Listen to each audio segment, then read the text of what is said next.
Again, so much symbolism in a day like today, and this is the commander-in-chief's really the first opportunity for the military to salute him as commander-in-chief as he retakes the reins of American foreign and military policy, and he has a very special place in his heart for the folks who wear the uniform, and so this is very special and very meaningful, not only for the country but really for him personally. What I can't help but notice his body language today.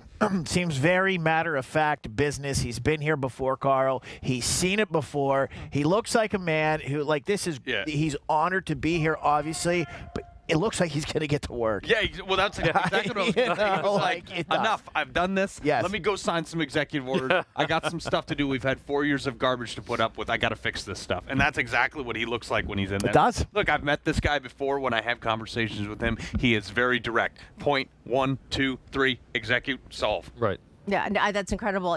Tom, again, as we're looking at this here, all of the pomp and circumstance, again, all of these moments very much planned, very much scripted. I know you've been involved in the planning of some inaugurations yourself. Just tell us a little bit about what goes into it and how wild and crazy it must have been to throw all the plans out when we heard about the weather forecast. There he is saluting the, look, it is, for the folks who plan these things, it is kind of a nightmare scenario to have to move everything indoors, but there is a playbook that they have followed in the past.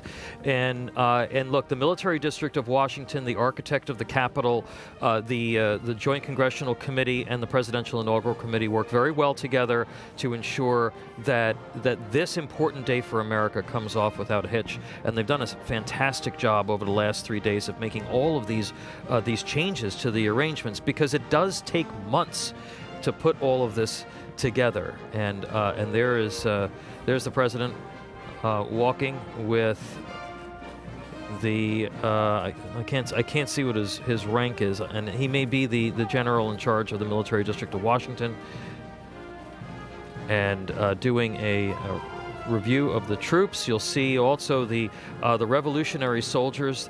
They will do a pass in front of the president typically, but again, our founders were really smart.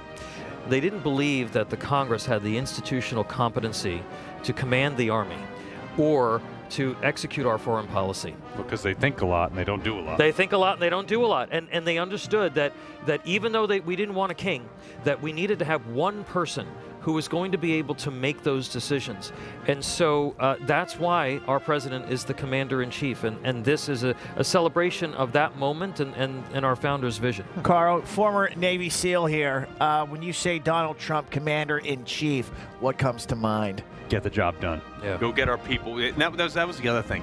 While he was the commander-in-chief, my friends who were still deployed knew that he had his back. That's right. When I was in under Bush, I was under Obama, I was in Iraq when we pulled out of Iraq, and we did not feel that he had our back.